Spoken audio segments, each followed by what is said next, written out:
The main thing they want you to believe is the supernatural is not real. Why has that been so important for 80 years for you to convince me the supernatural is not real? The obvious answer is, well, because they sort of know they're working for supernatural forces, actually. And I think that's probably true. I talked to people who I thought had firsthand knowledge, and I talked to a number of them. And then I was like, whoa, I'm out. And the last couple of years I've been like, holy, they're the only people who know what's going on. So that's the conclusion I've reached. I'm usually pretty curious. I've stopped being curious about this because I don't want to know anymore. But I think I know. I think I know what's up. And only the Bible readers are prepared to understand it. Tucker Carlson steps into the Sean Ryan Show to expose some disturbing truths. Known for his credibility and direct access to influential figures, Tucker has conducted interviews with top-tier personalities, including the president of Russia. He hints at having uncovered a very frightening reality through these high-level interactions, insights he is about to share. Please pay close attention as Tucker Carlson reveals what he's discovered about the forces shaping our world. Let's listen to what Tucker has to say. The fact that anyone would even consider getting within 1,000 miles around with a nuclear exchange just shows you that the core impulse here is, that's what all of this is. And that's why I personally think it's spiritual. I think it's, the word demonic is suddenly being overused. It's everywhere because it's real. But yeah, if you see a human movement that's anti-human, the push toward nuclear war for its own sake is by definition anti-human, I would say. AI is anti-human by definition. Anti-human by definition. Transhumanism is anti-human. Do people act against their own long-term interests? Probably not, actually. So it's probably not human. Very simply, trying to reduce it to its most basic elements, and like any movement that's anti-human is probably not human, is it? Probably not. Do dogs act against their own collective interest? Do caribou? Do porcupines? Do single-cell amoeba? Do sea cucumbers? No, none of them do. No animal does that because it's not natural. Animals are part of nature. They do natural things. People are subject to the supernatural. So they do things that are not natural, like themselves. That's why we're the only species that does itself. So when you yourself, whether slowly or all at once, you're being acted on by forces outside of you, spiritual forces, obviously. I think this makes so much sense, especially when you consider the anti-human trends we're seeing today. Remember when Cat Williams talked about similar issues? There are lots of testimonies from celebrities who speak openly about these phenomena, but it's as if we're asleep, unable to grasp the reality because the elites are doing their best to dismiss the supernatural. But as you'll soon find out, the powers that be are working hard to suppress any belief in the supernatural. I'm telling you, after hearing Tucker Carlson, you might just start to believe in the supernatural yourself. There are too many pieces of the puzzle that fit perfectly together. Numerous influential personalities have raised these concerns only to be silenced, ridiculed, and ultimately cancelled. Now, let's go back to Tucker. Here's what I'm really surprised by, and I've actually stopped gathering string on, as we say in reporting, stopped gathering string in this, gathering information, because I'm satisfied that I know enough, and I don't really want to know that much more. Because what I think I know is, this doesn't help me at all to know that.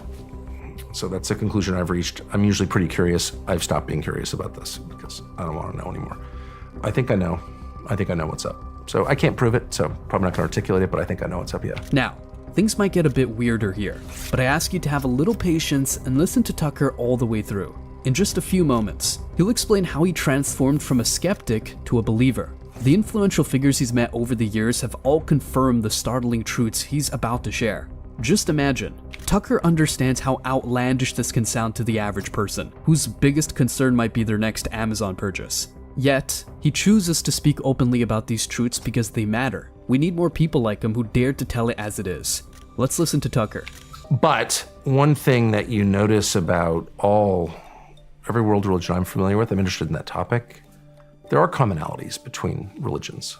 But there are commonalities that are very striking between all world religions I'm aware of and all creation myths.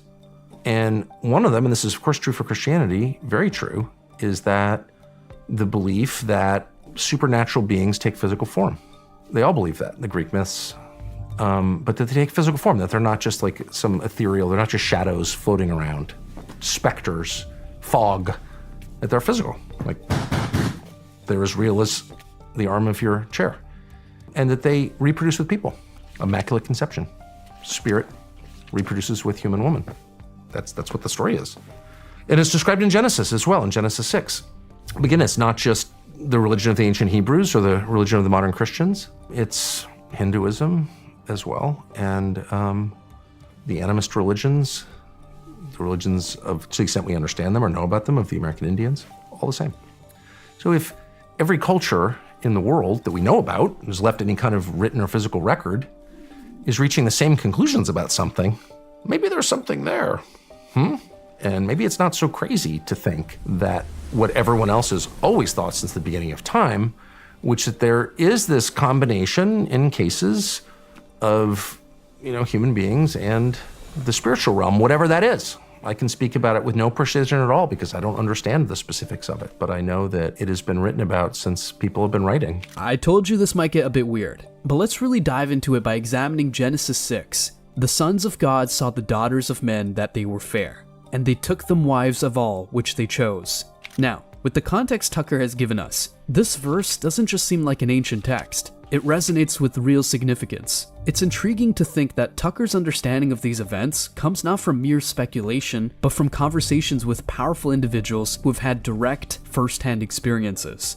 Imagine the depth of knowledge held by secret societies and the kind of information that flows through the corridors of power in places like the Vatican. What might they know about the true nature of our world? Tucker tells us that his journey into these discussions has been eye-opening. He has spoken with insiders, learned from them, and was struck by the consistency and gravity of what they disclosed. Let's now turn our attention back to Tucker as he explains how he started these conversations, the types of people he engaged with, and the reactions he encountered. This is where things start to connect, shedding light on the darker, more obscured aspects of our history and reality. I got really interested in it, and since that is my job, that's literally my job, is to call people and see them and have dinner with them and talk to them, and that's what I've done my whole life. So it's like that's just natural for me. It's not a hobby. It's my profession. I hate to use the word reporting because it's been so discredited by the liars. Oh, we've done a lot of reporting. Here at NBC News, we've done a lot of reporting. Liar. You talk to some flack at CIA who told you a bunch of lies, which you're now repeating to me and my kids, so shut up. You haven't done any reporting. I hate to use the word reporting, but just like satisfying your curiosity by trying to identify who might know, talking to a bunch of people about it, assessing who's telling the truth. Maybe they're wrong anyway, but you can kind of feel whether someone's telling the truth. And there are ways to know, or to get closer to knowing whether someone's telling the truth. And just talk to a lot of people. And I've done that because I got really interested in it, sort of by accident. I never thought I'd be interested in this at all. And so I talked to a lot of people, and I was really shocked by what credible people told me. They could all be wrong. Of course, I can't prove it, but I became completely satisfied, I'll say that they were not lying and that they were right or in the vicinity of right. I always assume the details are wrong. I was a police reporter for a while, and you interview someone like a shooting, you've obviously seen shootings, but most people don't see shootings. So you think if you saw a shooting, you'd like remember every detail of the shooting. They get them all wrong. People aren't good at detail. Okay, that's just true. But they are good at themes. They're good at themes. Like, they remember the guy's fat. He may have been 400 pounds, he may have been 280, he was fat. Like, if everyone says the guy was fat, he was fat. I know I don't trust anybody, actually. You know what I mean? Like, it's not my job to trust people, so it's my job to assess whether what they're saying is right or not. So I talked to people who I thought had firsthand knowledge, and I talked to a number of them. And then I was like, whoa, I'm out. Because I don't need to go farther than that. I mean, I think that the real struggles are unseen. That is absolutely a part of Christian theology. I didn't fully appreciate it at all. It's a part of every theology. In fact, it is theology. That is theology. The belief that the real struggles are in the spiritual realm. That has been a constant belief since the beginning of history, recorded history. Everybody has thought that, except us in the West, since 1945. I can't say that enough. So once you get perspective on this question, you're like, okay, that may sound crazy to someone who thinks buying on Amazon is the meaning of life, but to every other person in the world, we may disagree about what the truth is, I'm sure we will, but we will never disagree with the fact that there's a lot going on that we cannot see or measure with our senses. That is absolutely true. If this is true, and I'm inclined to believe it is, just imagine what it means for our understanding of reality. This could prompt us to reconsider everything we think we know. While it may not be exactly as we've imagined, there's likely some truth in these stories and testimonies. If evil exists, then so must good. And if good exists, Choosing it could be our path to making things right. I believe it's that simple. I'll let you draw your own conclusions and decide for yourself what to make of this information. But let's consider this. We might never disagree on the fact that there's a lot happening around us that we cannot see or measure with our senses. This is absolutely true. Consider that humans can see only about 0.005% of the electromagnetic spectrum, known as visible light. Beyond this tiny sliver, there are extensive ranges of wavelengths, from radio waves to gamma rays, that are invisible to the naked eye but affect our world profoundly. Imagine the possibilities that lie in the parts of the spectrum we can't see or directly perceive. What might be happening just beyond our sensory reach? Let's dive back into Tucker's insights as he explores the unseen and unacknowledged forces shaping our existence. What I find so striking about the UFOs, this is the main takeaway I have, is like there's this debate like, is this stuff, these phenomena, which are clearly, obviously real, I mean, there's no debate about that. There's a lot that people can't explain in the sky and underwater. We know that. Fact. So the debate is this government technology? Is it from outer space or is it some spiritual realm here? But what I find so interesting, we know the government's lied about it. They're lying about it now. That's a fact. There's no way around it. They've absolutely lied about it in very elaborate ways. I am really struck, here's my current thinking on it. The main effort that the US government has put into its disinformation, its lying on this topic, has been not to mislead you on the technology. Their main interest is in convincing you that the supernatural is not real. And if you watch, and there are people in the media who specialize in spreading these lies on behalf of the government. I'm not gonna name anybody, but like once you realize what the point of the exercise is, it's crazy. And I hope you'll assess all the fact checking and the skepticism on UAPs through this lens. The main thing they want you to believe is that the supernatural is not real. Why is that important to you? Why do you care if I think the supernatural is real? Like why is that? First of all, why is it, how dare you, as my government, try to get involved in my spiritual beliefs? That's totally not your area, so get out of there, okay, A. But B, why has that been so important for 80 years for you to convince me the supernatural is not real? Why? Why is that? And of course I can't answer the question, but my gut level response is, well, because if it is real. Whatever they're telling you is not real, and if they're punishing you for saying something you know for a fact it's not real, you're not allowed to say that. Oh, not because they don't have no problem with me lying, because they lie for a living. So lying brings no sanction. You can lie all you want. What you can't do is tell the truth. That is a fact. So once you know that, you can sort of reverse engineer their lies and know with some certainty that whatever they're telling you is not true is in fact true. That's exactly the truth. It's exactly the truth. But then you have to ask motive. Like, it's not a profit motive. Like, does it make them rich to deny that there's supernatural forces? No. What is that? And I don't know the answer. But the obvious answer is, well, because they sort of know they're working for supernatural forces, actually. And I think that's probably true. And the US government is millions of people. I'm suggesting that, I'm not saying it because I can't prove it, but I'm suggesting it, and if you're asking whether I believe it, the answer is yes. As we move deeper into our discussion, Tucker Carlson tackles the pervasive issue of disinformation, a topic that has seen a dramatic rise in our recent history. He delves into how modern narratives are often manipulated, citing examples where truth-tellers face harsh repercussions while deceit often goes unchecked.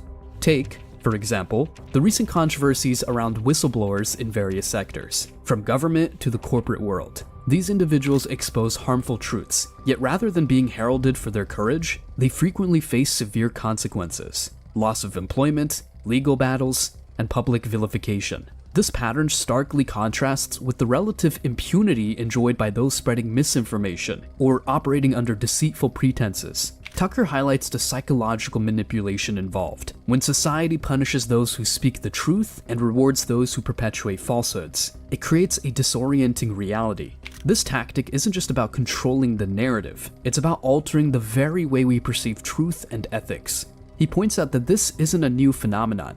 Historical examples abound, from the vilification of troublemakers who challenge the status quo in scientific and cultural realms, to political figures ostracized for their unorthodox views. The psychological impact on the public's ability to discern truth is profound. When the truth is punished and lies are rewarded, it fosters a culture of skepticism and cynicism, where the real becomes unreal and vice versa. Let's return to Tucker as he explores the consequences of this reality shift, and how recognizing these patterns can empower us to navigate the complex web of modern misinformation. But I believe that for two reasons. One, because I was told that directly by a couple of people who I think seem knowledgeable. And I attach some weight to that, though not conclusive weight. I don't know, right? I don't know, I wasn't there. Maybe they're super sophisticated liars. Maybe they're telling me the same lie for some reason. Maybe it's all part of a disinformation campaign. All the geniuses on the internet, the really smart kids seem to think it's, oh, you're falling for the disinformation campaign. Okay. Thanks, son. When I hear a bunch of lying, I want to recognize that it's lying. It's untrue. Like, I know that's untrue. Then I want to ask, what's the nature of the lie? What exactly are they trying to get me to believe or not believe? That's really important. What is it? Like, what's so important to them that they're going to all this effort, spending all this money, getting all these journalists to repeat, knowingly or not, repeat their lies? Like, why? Why are they doing that? It takes time to do that. It's a big effort to lie. It's much harder to lie than tell the truth. So why bother? And then third question you have to ask is what is that? What does that mean? And then, of course, I don't know the answers, but it's very suggestive. The truth of the matter is that the media can shape our reality. If they want us to believe something or dismiss it, they have the tools to make that happen. Sure, some of you might see through the deceptive agendas, but still, the vast majority of people could be swayed against those who dared to question the powers that be. So, in a way, they win regardless. That's why your contribution is crucial. If this video resonates with you, give it a like, maybe share it with someone you know, and definitely leave a comment to join the discussion. It's through these small actions that we can start to make a difference. Now, let's tune back in for Tucker's final thoughts, which I believe is the most important part of our discussion today. And only the Bible readers are prepared to understand it. That's what because everything is the opposite of what you were told. So you were told that all the Bible readers were the most superstitious and inflexible and stupid and lacking wisdom and common sense, and they couldn't see reality, and I don't know, you just don't question what you were taught, really, kind of, you know? And then it turns out that those are the only people who know what's going on. They're the best people. I've known that for a while. They are the best. Religious people are the best people. It's not even close. Who else hopes other people who else prays for their enemies? Anyone? Nope, just Christians, that's it. So anyway, I've known that for a while, that they were the best people, and of course I'm married to one. So I knew that, but what I didn't know was that they're the only wise people. They're the only ones who know what's up, and that they're just way smarter than everybody. I didn't know that. I had no idea. And the last couple of years I've been holy, they're the only people who know what's going on.